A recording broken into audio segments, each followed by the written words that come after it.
filing in from all over the world to have a look at this, and blacks are completely excluded in the sense that they're supposed to have nothing to do with it. They're supposed to have no relationship whatsoever to that early Egyptian. And the Egyptian Minister of Culture, in fact, made a statement saying that he doesn't want to get involved, the Egyptians do not want to get involved in this black thing over here because Ramesses II is beyond black or white. And in fact, he made the statement further that Africans have nothing to do with his Egyptian culture. Now, the point I made was that he is speaking the truth. We have nothing to do with his culture because he's not an African. It is very important to understand that. The Egyptian Minister of Culture today is not an African. It is like if ex-President Reagan got up to speak for the Native American. The Native American is not in Washington. He is very rare there. He is found in Central Mexico, Central America rather. He's found in South America. We have to understand that in relation to modern Egypt. You can go into Cairo and you can sit in a room as you sit here, and there are no native Egyptians. There are Egyptians, but they're modern Egyptians. Do not confuse the modern Egyptian with the native Egyptian who built the pyramids. As you go further down towards the south, even in the north itself of Egypt today, you can find a great number of black African people. But many people that you see in Egypt today are not native to the place. This is true of America. Many Americans are white. The Native American is not white.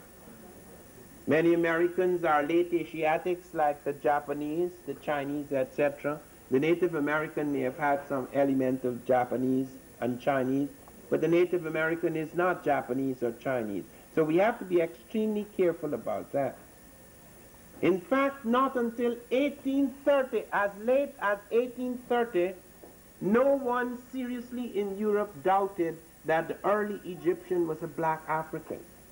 The Europeans who had seen him, the Europeans who had entered that country, the Greeks, the first great Europeans, the Europeans who had defeated the Egyptians, the Europeans who had entered that civilization, made it quite clear they were dealing with black people. They said it again and again whenever there was necessity to say it. They made it clear in their documents. Herodotus said quite clearly, these are black-skinned people with woolly hair. When, however, in 1974 at the UNESCO conference, Sheikh Anta Diop went to great pains to show that his melanin dosage test had been developed to establish that the melanin content between the derm and the epiderm showed clearly that the mummies examined in the Museum of Man were black-skinned. Abdullah, the Egyptian delegate, jumped up. Nobody else got so upset except the Egyptian who is not native. Jumped up and said, even if they're black-skinned, they're white. It was very important to him to say that. Now, I'm not attacking the Arab because the Arab, in fact, joining with the black African, the Arabian type, that is, because 100 million blacks speak Arabic. Okay, don't get confused with people speaking Arabic and Arabs, because many people who are not Arabs speak Arabic, and the Arab script, for example, was created by an African, Abul Aswan. Okay, so I'm going to use the term Arabian type because the Arab could be black or white, just like the Jew could be black or white. And in fact, many of the original Jews were black. It's the later Jews who were white. So we have to be very careful what period we are dealing with. Okay, now it is very important to understand why the concern. Why are we talking about Egypt? Why is it so important? Why does it always arouse such strong emotions? Nothing arouses stronger emotion in academic circles today than the discussion of Egypt. Even in my university, when I was introducing black civilizations as a course, and I included Egypt, history professors got up and said, Why are you putting Egypt in black civilization?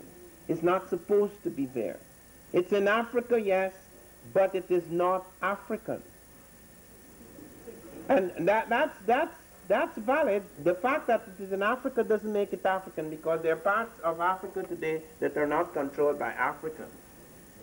Okay, so that you have, the fact that it is in Africa itself doesn't make it African, because it's open to the Mediterranean, it's open to Asia, and the argument therefore was that since black people are inferior and cannot found civilization, those people who were on the borders invaded, came in and created the civilization and lifted the poor benighted black up into civilization. And that argument did not have any validity until the slave trade reached a certain point where the black was profoundly disadvantaged. He'd been excluded from everything, so that when they discovered that Egypt had had such a profound influence on European civilization, its science in particular, its philosophy, its all of its great concepts, the black could have nothing to do with it. Perhaps it's these people on the borders who came in and built this civilization. But when we go back to the Pyramid Age, and you will learn something tonight that is very astonishing, which I only became aware of, in fact, a few months ago, in connection with the Japanese trying to build the pyramid, that we are not dealing with inferior blacks. We are dealing with blacks at the very top of the world. And the reason why we are going back is for two main reasons. One, we who come out of a shattered world can be made whole again by bringing the pieces of our heritage together. And secondly, it is because we can establish on scientific grounds that man is not inferior or superior, that his equality is not built in any biblical fantasy or liberal sentiment. It is rooted in hard historical realities. What we have in evidence before us is an overwhelming body of things that establish that early Egyptian as African. Sheikh Antoniop, who appeared before the UNESCO conference in 1974, established after hours, presenting a vast body of evidence showing the intimate interconnections and threads to inner Africa, showing that everything Egyptian is African. Its language in particular, which had been classified as Afro-Asiatic, Afro-Hamitic, Afro-Semitic, Afro-this and that it was African. For the first time in 200 years, a world body agreed that they could not argue with that anymore. The evidence was overwhelming. The Egyptian language was established as an African language. Those elements that came in much later, the invaders, the interlopers who introduced certain Semitic and Asiatic elements, those things did not alter the fundamental structure of the language. They were just superficial elements that came in later. Diop showed that the totems were African. He showed that the culture was African. Many of their rituals and customs, their beliefs, their ideas were African. And he showed the traces. He could go back into the heartland, the birthplace. And as Gerald Massey had shown, the word Africa comes from Afroika, an Egyptian word meaning beginning. And do you know how it came to be Africa? When the Arabs invaded, it was changed to Ifriqiya, and then the Romans changed it to Africa, and so that is how we have Africa. Africa, in fact, is the only continent that ever named itself.